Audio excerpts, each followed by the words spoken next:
Hello everyone, welcome to Divya education. आज हम बात करेंगे भारत की जो प्रमुख झीलें हैं, ठीक है, क्योंकि इनसे रिलेटेड हमारे प्रत्येक एग्जाम में क्वेश्चन पूछे जाते हैं, चाहे वो आपका यूपीएससी हो, स्टेट पीएससी तथा रेलवे, बैंकिंग, कोई भी एग्जाम हो, हर एग्जाम में इनसे रिलेटेड क्वेश्चन पूछे जाते हैं। सो इनको आज हम लोग डिटेल से चर्चा करेंगे। मेनली इसमें यही क्वेश्चन पूछे जाते हैं कि कौन सी झील किस राज्य में है, और कुछ विशेष झीलें हैं जिनकी कुछ विशेषताएं हैं, जैसे कि ताजे पानी की झील कौन सी हो गई, सबसे बड़ी झील कौन सी हो गई, खारे पानी की झील कौन सी है। तो ऐसे क्वेश्चन भी पूछे जाते हैं।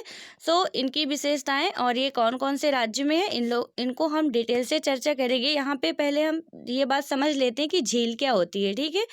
तो जो झीलें होती हैं, पृथ्वी की सतह के गर्त वाले भागों को जहाँ जल जमा हो जाता है उसे हम क्या कहते हैं, झील कहते हैं। जो हमारा गर्त वाला भाग होता है यहाँ जल जमा हो जाता है, इसे हम क्या कहते हैं, झील कहते हैं, ठीक है। यहाँ पे बात करें तो पहले उत्तर भारत की झील देख लेते हैं। यहाँ पे पहले राज्य और उनकी झीलें देख लेते हैं, तो उसके बाद हम इसकी विशेषता पे बात करेंगे। तो हमारे जो उत्तर भारत में पहले जम्मू कश्मीर में जो भी झीलें हैं वो कौन कौन सी है। पहली है बूलर झील, डल झील और जानसर झील, और एक यहाँ लद्दाख में दो झीलें हैं, वो कौन सी है, पेगोंग त्यो झील और त्योशो त्योशो मोरारी झील है, ठीक है। ये तिब्बती नाम है, पेगोंग त्योशो झील और त्योशो मोरारी झील है, तो ये लद्दाख में है।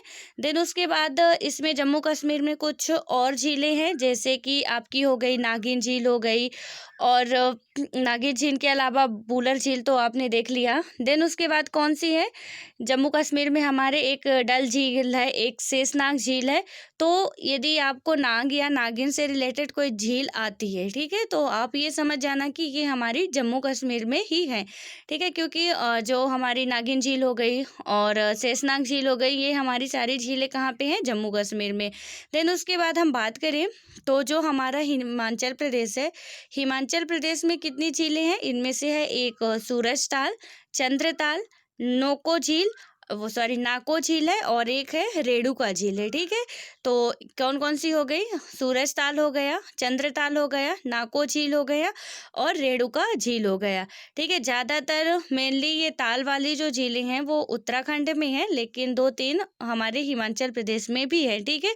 यहाँ पे हम उत्तराखंड की बात करें तो उत्तराखंड में कौन कौन सी है, सात ताल झील हो गया, भीमताल झील हो गया, और रूप कुंडम झील हो गया, और नैनी झील हो गया, ठीक है। तो उत्तराखंड में, और एक देवताल झील भी उत्तराखंड में ही है, तो ये बात भी याद रखना। और माला ताल, ज़्यादातर ताल वाली झील जो हैं, सात ताल हो गया, भीमताल हो गया, देवताल हो गया, माला ताल हो गया, ये सारी झीलें कहाँ पे हैं। और एक राकसताल झील है जो कि हमारे उत्तराखंड राज्य में ही है, ठीक है। तो यहाँ पे कुछ हिमाचल प्रदेश में आपको 2 ही झीलें ताल वाली देखने को मिलेगी, लेकिन ज़्यादातर झीलें जो ताल वाली हैं वो हमारे उत्तराखंड में है, ठीक है। देन उसके बाद हम बात करें तो सिक्किम में एक है, यहाँ पूर्वोत्तर भारत में आए तो सिक्किम में एक है, सोंगमो झील है, ठीक है। देन उसके बाद हमारे यहाँ अरुणाचल प्रदेश, असम, मेघालय, त्रिपुरा, बिहार, उत्तर प्रदेश, यहाँ पे कोई झील नहीं है, झारखंड में नहीं है, पश्चिम बंगाल में झीलें नहीं है।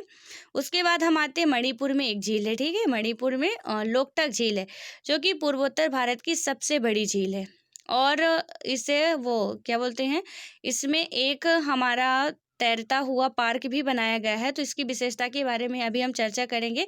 इसमें से आप ये समझ लो कि पूर्वोत्तर भारत की सबसे बड़ी झील कौन सी है, तो लोकटक झील है, कहाँ पे है, मणिपुर में, ठीक है। एक हमारी उड़ीसा में झील है, तो चिल्का झील, जो कि भारत की सबसे बड़ी लैगून झील है, ठीक है। ऐसे क्वेश्चन पूछ लिया जाएगा कि भारत की सबसे बड़ी लैगून झील कौन सी है, तो वो कौन सी हो जाएगी, चिल्का झील हो जाएगी। फिर आए हम तेलंगाना में, तो तेलंगाना में देखिए यदि तो 2 झीलें हैं मेनली, हुसैन सागर झील और उस्मान सागर झील, ठीक है। तो तेलंगाना में कौन कौन सी हो गई, हुसैन सागर और उस्मान सागर झील हो गई। यहाँ पे एक जो हुसैन सागर पहले आंध्र प्रदेश में थी, लेकिन अब तेलंगाना का विभाजन होने के बाद ये कहाँ पे आ गई है, तेलंगाना में ये झीलें हैं।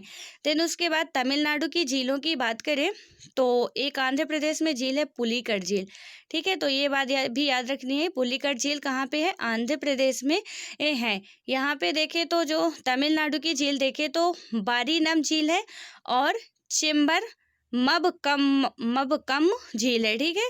देन उसके बाद कौन से, केरल राज्य हमारा, केरल में कितनी है, वेम्बनाड झील है, अष्टमुदी झील है और सस्थम कोट्टा झील है, ठीक है। ये इन जो अष्टमुदी हो गई और वेम्बनाड, इनको क्या बोलते हैं, हम कयाल के नाम से भी जानते हैं। देन उसके बाद है महाराष्ट्र, महाराष्ट्र में है लोनार झील और पोवाई झील है, ठीक है। फिर आता है हमारा एमपी, एमपी में दो झीलें हैं, एक भोजताल है और एक तबा बोहर झील है। उसके बाद बात करें तो जो गुजरात राज्य में नल सरोवर झील है, गुजरात राज्य में नल सरोवर एक ही झील है। देन उसके बाद हमारा राजस्थान आता है, राजस्थान में कई सारी झीलें हैं। पहली तो है सांभर झील, पुष्कर झील और चक्की वो नक्की झील हो गई और पंचभद्र झील हो गई, देवर झील हो गई और राजमसंद झील हो गई, ठीक है। जो राजमसंद झील है वो राजस्थान की सबसे मीठे मतलब कि सबसे बड़ी मीठे जल की झील है, ठीक है, क्योंकि ज़्यादातर राजस्थान की जितनी झीलें हैं वो लबड़ी हैं। देन उसके बाद ये हमारी जितनी भी इम्पोर्टेंट झीलें थी तो उनके बारे में हमने देख लिया कि कौन से राज्य में कौन सी झीलें हैं। जो हमारी वुलर झील है वो भारत के ताजे जल की सबसे बड़ी झील है, ठीक है। अब इनकी हम विशेषताओं की बात करें, यदि जितनी भी झीलें हैं तो पहले तो हमने झीलों को समझ लिया कि जो भी पृथ्वी के गर्त वाले भागों में जहाँ जल जमा हो जाता है उसे हम झील कहते हैं, ठीक है। फिर उसके बाद बात करें तो भारत में बहुत सी झीलें हैं जो एक दूसरे से आकार और अन्य लक्षणों से भिन्न हैं। अधिकतर झीलें स्थायी होती हैं, ठीक है। जो ज़्यादातर झीलें हैं वो स्थायी हैं तथा कुछ में केवल वर्षा ऋतु में ही पानी रहता है, जहां अंतर्देशीय अपवाह और अर्ध शुष्क क्षेत्रों की द्रोणी वाली झीलें होती हैं, ठीक है। अर्ध मतलब कि वर्षा, कुछ झीलें ऐसी होती हैं कि जिनमें वर्ष भर पानी रहता है, लेकिन कुछ झीलें ऐसी होती हैं जैसे यहाँ की झीलें हो गई जिनमें वर्ष भर पानी रहता है, लेकिन कुछ यहाँ की झीलें हो गई, कुछ हमारे दक्षिण भारत की, जिनमें कि पानी वर्ष भर नहीं रह पाता है, ठीक है। फिर उसके बाद बात करें तो भारत में कुछ झीलें ऐसी भी हैं जिनका निर्माण हिमानियों एवं बर्फ चादर की क्रिया के फलस्वरूप हुआ है, जबकि कुछ अन्य झीलों का जो निर्माण हुआ है तो वो कैसे हुआ है, वायु के द्वारा हुआ, नदियों एवं मानवीय क्रियाकलापों के कारण भी हो, ठीक है। कुछ झीलें हमारी ऐसी भी हैं जो मानवीय क्रियाकलापों के द्वारा हुआ है, जैसे आपने पढ़ा था कि जो भी बांध बनाए गए थे तो उनके पीछे जिन भी मानव निर्मित झीलों का निर्माण होता था वो मानवीय क्रियाकलापों के ही द्वारा झीलों का निर्माण माना जाएगा, ठीक है। देन उसके बाद हम बात करें तो एक विसर्प नदी बाढ़ वाले क्षेत्रों में अपना मार्ग परिवर्तित कर गोखुर झील का निर्माण करती है। इसमें से क्या होता है कि स्पिट और बाढ़ मतलब कि रोधिका तटीय क्षेत्रों में लेगून का निर्माण करते हैं, जैसे कि बात करें चिल्का झील जो हमारी हो गई, पुलिकर झील हो गई और कोलेरू झील हो गई, ठीक है। इनमें से कौन कौन सी है, चिल्का झील हो गई, पुलिकट झील हो गई और कोलेरू झील हो गई। ये ज़्यादातर क्या करती है, ये कोलेरू झील है तो ये ज़्यादातर क्या करती हैं कि जो गोखुर झीलें का निर्माण करती है, जैसे नदी ऐसे ऐसे विसर्प बनाती आ रही है, ठीक है, ऐसे कुछ ज़्यादा ही मोड़ बनाती है। और यहाँ पे क्या होता है कि कुछ टाइम बाद ये ऐसे 1 मिनट यहाँ से ऐसे बनाते जा रहे हैं, ठीक है। यहाँ पे क्या हुआ, यहाँ से नदी का पानी ऐसे जाएगा, यहाँ कुछ यहाँ से जाएगा, फिर यहाँ सीधे ऐसे निकल जाता है, तो ये गोखुर झील का निर्माण करती है। मतलब फिर सीधे जल यहाँ से ऐसे ये झील हो गई और यहाँ से पूरा सीधे जल इसका निकल जाता है नदियों को।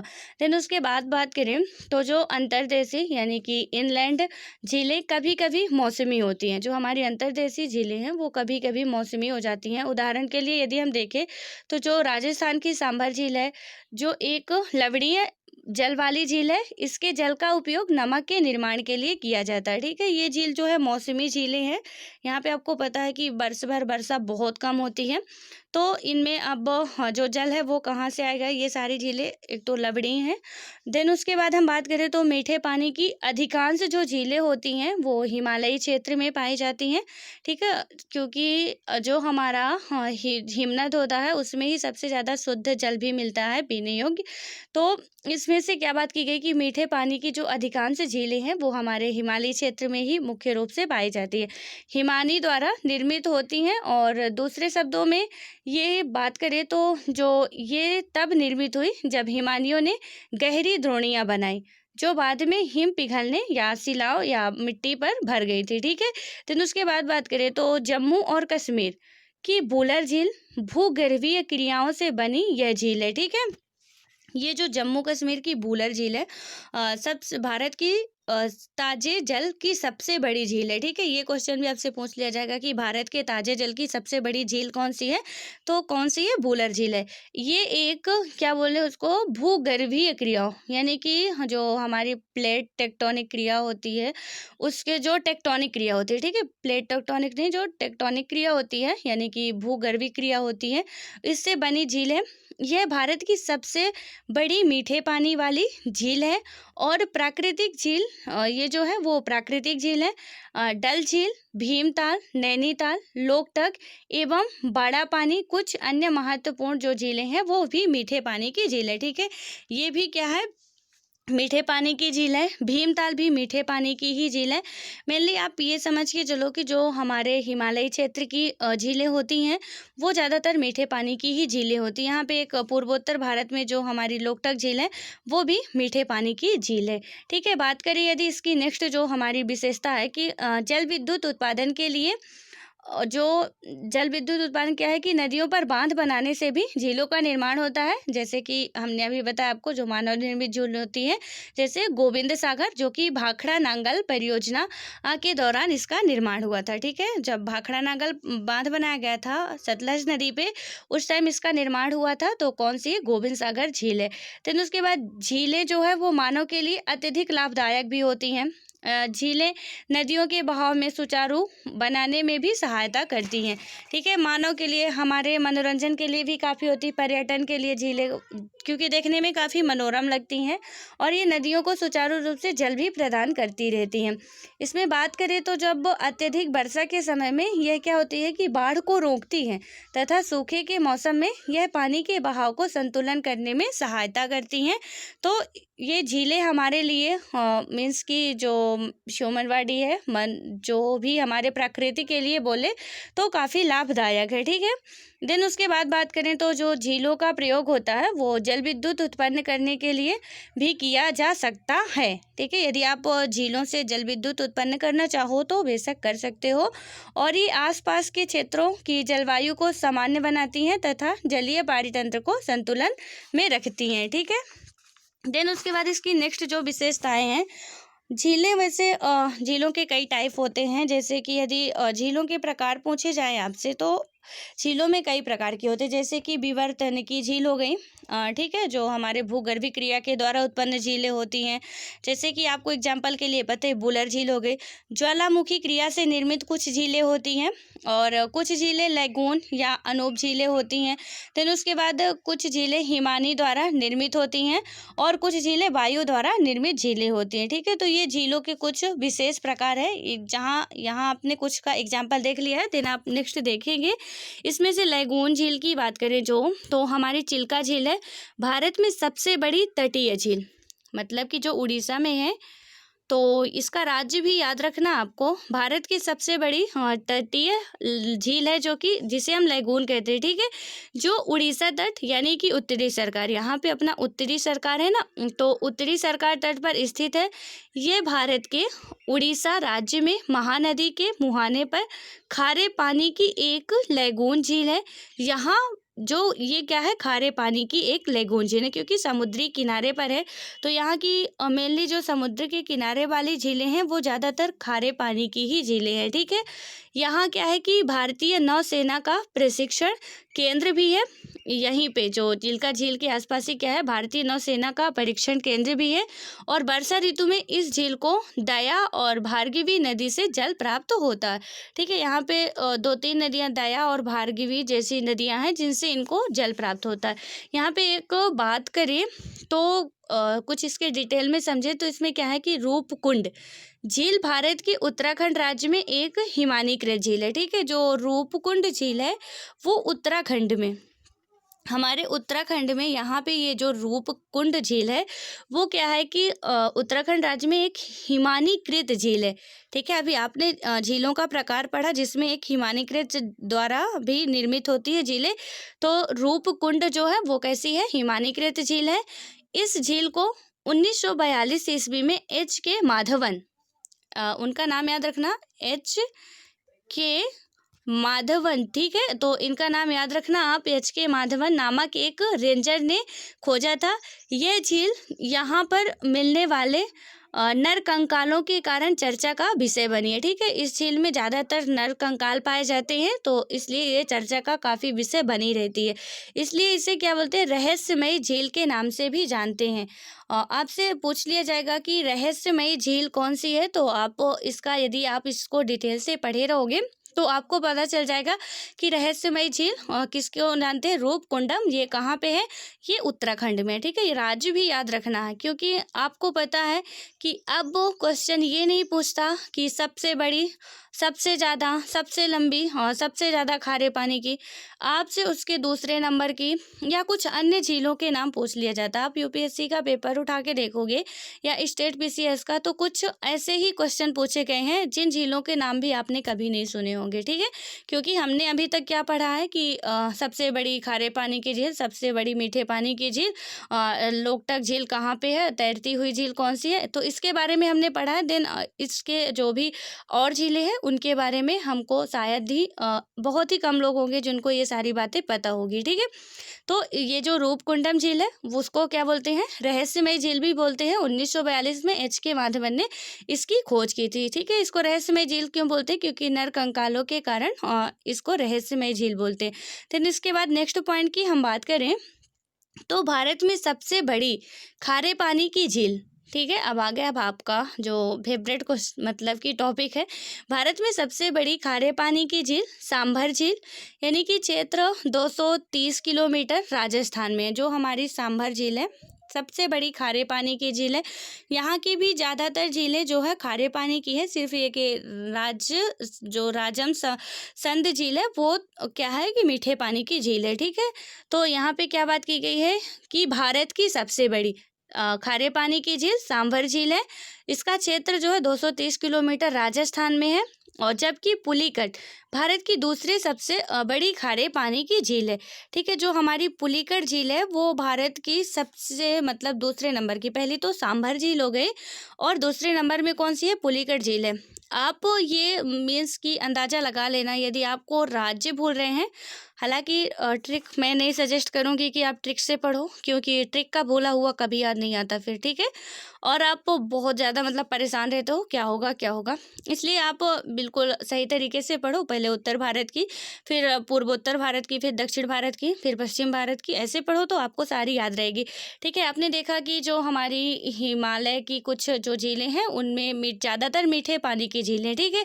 लेकिन जो यहाँ पे दक्षिण भारत की हैं, समुद्री इलाके की हैं, पूरा तटीय झीलें हैं, तो इनमें सागर है दोनों तरफ, ठीक है। तो इनमें से आप अंदाज़ा लगा सकते हो कि ये दोनों झील मतलब इधर की जो झीलें हैं वो ज़्यादातर आपको खारे पानी की ही झीलें देखने को मिलेगी, मीठे पानी की झीलें नहीं, ठीक है। तो सबसे बड़ी कौन सी हो गई, पहली है सांभर झील और दूसरी बात करें तो पुलिकट झील है। देन उसके बाद बात करें हम तो जो पुलिकट हमारी झील है ये आंध्र प्रदेश में है, ठीक है।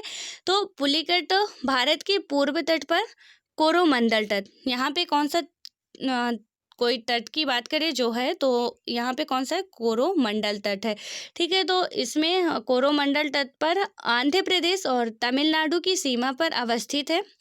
ये आंध्र प्रदेश और तमिलनाडु की सीमा आपको दिख रहा होगा साफ साफ, यहाँ पे आंध्र प्रदेश और तमिलनाडु की सीमा के तट पर अवस्थित है, जिससे श्रीहरिकोटा द्वीप बंगाल की खाड़ी से अलग करता है। इसका 84% जो भाग है वो आंध्र प्रदेश और 16% भाग तमिलनाडु में है, मतलब कि ज़्यादातर भाग इसका आंध्र प्रदेश में है। और यहाँ पे कौन सा है, श्रीहरिकोटा जो हमारा अंतरिक्ष अनुसंधान केंद्र है वो यहीं पे है, ठीक है। देन उसके बाद हम बात करें पुलिकट झील जो है वो आंध्रा तट पर स्थित खारे जल की लैगून झील है, ठीक है। खारे जल की कैसी झील है, ये लैगून झील है। आपने देखा कि चिल्का झील जो थी तो भारत की सबसे बड़ी लैगून झील थी। देन पुलिकट झील भी हमारे खारे जल की एक लैगून झील है। यह समुद्र से बालू की भित्ति द्वारा अलग होने से बनी है, और बकिंघम नहर एक नहर है बकिंघम, ठीक है। तो ये कौन सी है, बकिंघम, ये नहर का नाम है बकिंघम नहर। इस झील के पश्चिमी हिस्से में स्थित है, ठीक है, पश्चिमी हिस्से से निकाली गई है।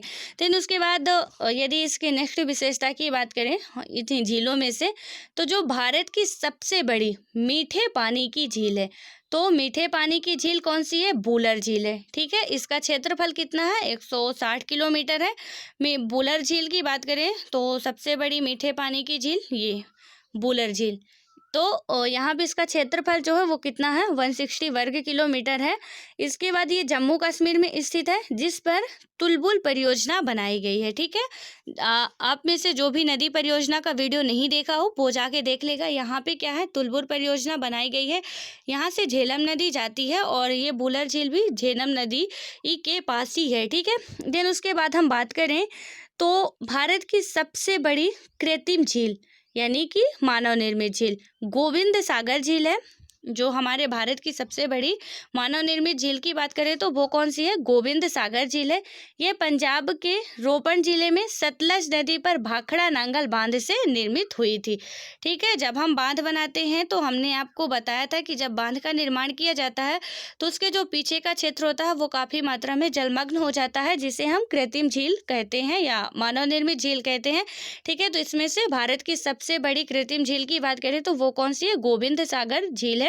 ये कहाँ पे? भाखड़ा नंगल बांध बनाने से निर्मित हुई थी और सतलज नदी पे है, ठीक है। यहाँ पे पंजाब के रोपड़ जिला का नाम भी दिया हुआ रोपड़ जिला, ठीक है। देन उसके बाद हम बात करें तो चोलामू झील भारत की सबसे अधिक ऊंचाई पर स्थित झील है। यहाँ पे सिक्किम में एक झील है, हाँ, चोलामू झील, ठीक है, चोलामू झील, जो कि भारत की सबसे ऊंचाई पर स्थित झील है। कितनी उसकी ऊंचाई की बात करें तो 18,000 फीट है और जो सिक्किम राज्य में स्थित है। इसमें तीस्ता नदी का उद्गम इसी झील से होता है, ठीक है। जो तीस्ता नदी हमारी है वो इसी झील से उसका उद्गम होता है, जो कि आके फिर गंगा में मिल जाती है। देन उसके बाद हम बात करें तो जो लोनार झील है महाराष्ट्र के बुल्ढाना जिले में स्थित एक खारे पानी की झील है। इसका निर्माण ज्वालामुखी उद्गार के परिणाम स्वरूप हुआ है, ठीक है। हमारी जो लोनार झील है ये, तो लोनार झील का जो निर्माण वो कहाँ पे है? लोनार झील सबसे पहले ये याद रखो कि महाराष्ट्र में है। महाराष्ट्र के बुल्ढाना जिले में स्थित एक यह भी क्या है? खारे पानी की ही झील है, ठीक है। यहाँ पे आप सीधे लगा सकते हो कि जो भी दक्षिण भारत की झीलें हैं या कि प्रायद्वीपीय भारत की जो झीलें हैं हमारी, वो सारी क्या हैं? खारे पानी की ही झीलें हैं। ज़्यादातर क्या, सारी की सारी ही खारे पानी की झीलें हैं, ठीक है। तो इसमें से ये भी खारे पानी की झील है। इसका जो निर्माण हुआ है वो कैसे हुआ है? ज्वालामुखी उद्गार के परिणाम स्वरूप हुआ है, ठीक है। तो यहाँ पे आपने क्या देखा कि हिमानी के द्वारा निर्मित झीलें कुछ हो गई, कुछ जो लैगून या अनूप झीलें हैं, कुछ विवर्तनिकी के द्वारा झीलों का निर्माण हुआ जैसे बूलर झील थी, और ज्वालामुखी निर्मित झील की बात करें तो कौन सी है? लोनार झील है, ठीक है। आपसे पूछ लिया जाएगा कि ज्वालामुखी से निर्मित झीलें कौन सी है, तो आप उसका यदि आपको पता होगा तो आप उसका राइट आंसर दे सकते हो कि लोनार झील है। देन नेक्स्ट बात करें तो जो हमारी लोकटक झील है, लोकटक झील कहाँ पे है? मणिपुर में। हमारे पूर्वोत्तर भारत में एक ही झील है, ठीक है। एक सिक्किम में है और एक यहाँ पे जो हमारे ये 7 सिस्टर राज्य हैं इनमें से एक ही झील है। वो कौन सी है? लोकटक झील है, जो कि पूर्वोत्तर भारत की सबसे बड़ी झील है, ठीक है। ये कहाँ पे है? तो मणिपुर में है और इसमें ये सबसे बड़ी मीठे पानी की झील है। इस झील में केबुल लामजाओ नामक तैरता हुआ एक राष्ट्रीय पार्क है। इस पर एक जल विद्युत परियोजना का भी निर्माण किया गया है, ठीक है। यहाँ पे एक जल विद्युत परियोजना का निर्माण किया गया है। देन उसके बाद इसमें ये याद रखना है कि जो केबुल लामजाओ है, ठीक है, केबुल सॉरी इसमें आप ऐसे लिखो केबुल लामजाओ, ठीक है, ये एक में ही है। तो यहाँ पे क्या हो जाएगा? केबुल लामजाओ जो है वो हमारे किसी लोकटक झील में ही एक राष्ट्रीय तैरता हुआ, ठीक है, ये बात याद रखना कि तैरता हुआ राष्ट्रीय पार्क है। तो यहाँ पे राष्ट्रीय पार्क भी हम लोग कवर कर चुके हैं। तो जो भी नहीं देखा है वो आप नेक्स्ट वीडियो में जाके देख लो पहले कि राष्ट्रीय पार्क भी कौन कौन से है, ठीक है। देन उसके बाद हम बात करें तो ये आपसे पूछ लिया जाएगा क्वेश्चन कि ये तैरता हुआ पार्क किस झील में है या किस राज्य में है, उसका नाम क्या है। तो ये सारी बातें आपको याद रखनी है, ठीक है। जो यह झील है विश्व में तैरती द्वीपीय झील के रूप में प्रसिद्ध है, ठीक है। आप वो गूगल में सर्च करोगे तो आपको ये झील दिखाई देगी कि कैसी है। बिल्कुल ऐसे लग रहा कि वो तैर रही है, ठीक है, पानी में। तो ये झील जो है वो तैरती हुई द्वीपीय झील के रूप में भी प्रसिद्ध है। देन उसके बाद जो वेम्बनाड झील है भारत के पश्चिमी तट यानी कि मालाबार तट, ठीक है। तो भारत का जो पश्चिमी तट है हमारा मालाबार तट, यहाँ पे आपसे पूछा जाता है केरल में कौन सा तट है, तमिलनाडु के आसपास कौन सा तट है, आंध्र प्रदेश में कौन सा तट है, और उड़ीसा के पास कौन सा तट है, पश्चिम बंगाल के पास कौन सा तट है। तो हम लोग इसको कवर कर चुके हैं और आई होप जिसने देखा होगा वो ये सारी बातें जानता होगा, ठीक है। तो यहाँ पे हम बात करें यदि, तो जो हमारा केरल के पास है मालाबार तट, ठीक है। यहाँ पे मालाबार तट है, कोबा में कोंकण तट है, यहाँ पे कोरोमंडल तट है। तो यहाँ पे हम बात करें तो जो वेम्बनाड झील है, ये वेम्बनाड झील है भारत के पश्चिमी तट यानी कि मालाबार तट पर केरल राज्य में स्थित एक लैगून झील है। यह भी क्या है, कैसी झील है, एक लैगून झील है, ठीक है। इसी झील में क्या है, बेलिंगटन द्वीप है, एक द्वीप है बेलिंगटन जो कि इसी झील में है, ठीक है। वेम्बनाड झील में ही बेलिंगटन द्वीप है। और यहाँ मतलब कि जहाँ पर राष्ट्रीय नौकायान प्रतियोगिताएं होती हैं, भारत का सबसे छोटा राष्ट्रीय राजमार्ग यानी कि NH 47A, ठीक है, जो हमारा भारत का सबसे छोटा राष्ट्रीय राजमार्ग है वो कौन सा है, NH 47A है, ठीक है। तो ये भी आपका क्वेश्चन बन सकता है, तो ये भी याद रखना है। भारत का सबसे छोटा जो राष्ट्रीय राजमार्ग है वो NH 47A है, जो कि इसी द्वीप में है, मतलब कि इसी झील के आसपास है, ठीक है। यहाँ पे नौकायान प्रतियोगिताएं होती हैं। नौकायान प्रतियोगिताएं का मतलब क्या होगा कि आपने देखा होगा जैसे एक नाव हो गई, ठीक है। एक नाव में बहुत बड़ी नाव होती है, कई सारे लोग बैठे होते हैं, और जैसे ये नाव हो गई, ठीक है, ये नाव हो गई, यहाँ पे कई सारे लोग बैठे हैं, सबके हाथ में एक एक डंडा, वो मुझे नहीं पता उसको क्या बोलते हैं, ठीक है। वो जो नाव पानी को ऐसे ऐसे पीछे करते जाते हैं, सबके हाथ में रहता है, सब उसको बराबर तरीके से अब पानी को पीछे करते जाते हैं। इस तरह की कई सारे नाव होती हैं, मतलब कई सारी नाव होती हैं जिनमें बहुत से लोग बैठे होते हैं। इसकी प्रतियोगिता होती है, तो वो कहाँ होती है, वेम्बनाड झील में ही होती है, ठीक है। इसमें द्वीप की बात करें तो कौन सा द्वीप है, बेलिंगटन द्वीप है।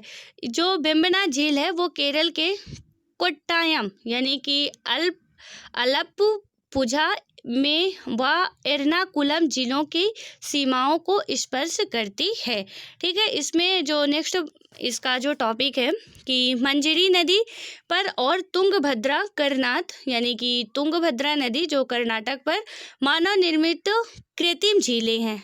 और यहाँ पे कर्नाटक में मंजरी नदी है, ये हालांकि ये बहुत छोटी छोटी झीलें यहाँ पे दिया नहीं गया है। एक मंजरी नदी पर क्या है, तुंगभद्रा जो करनार्थ यानी कि तुंगभद्रा नदी कर्नाटक पर मानव निर्मित कृत्रिम झीलें हैं। और जो हमारी अष्टमुदी झील केरल के कोल्लम जिले में स्थित लैगून या कि कयाल झील है, ठीक है। ये दोनों ही हमारी लैगून या कयाल झीलें हैं। जो वेम्बनाड झील है और जो अष्टमुदी झील है, ये दोनों ही क्या है, कयाल बोले या कि लैगून झीलें हैं। जिसका जो है कि जिसकी 8 शाखाएं हैं, जैसे जो इन झीलों की क्या है 8 शाखाएं हैं, और रामसर समझौते द्वारा इसे अंतर्राष्ट्रीय महत्व की अर्धभूमि घोषित किया गया है, ठीक है। ये जो वेम्बनाड झील है तो रामसर समझौते के द्वारा जो हमारी रामसर संधि होती है उसमें से इनको क्या है कि अर्धभूमि के रूप में भी घोषित किया गया है। तो ये जो हमारी वेम्बनाड झील हो गई, तो इसके बारे में भी आप ये बात याद रखना, और अष्टमुदी कि इनको अर्धभूमि के रूप में भी घोषित किया गया है। सो फ्रेंड्स, आई थिंक ये सारी बातें आपको समझ में आ गई होंगी। देन मिलते हैं नेक्स्ट वीडियो में, तब तक के लिए बाय बाय, खुश रहो, पढ़ते रहो और अपनी स्टडी को कंटिन्यू बनाए रखो, ठीक है। धन्यवाद। और वीडियो यदि एक बार में नहीं समझ में आता है तो आप 2-3 बार इसको देखना, तो आपको सारी बातें बहुत ही अच्छे तरीके से समझ में आ जाएंगी, ठीक है। और फिर इससे आपके एक भी क्वेश्चन किसी भी एग्जाम में नहीं छूटेंगे।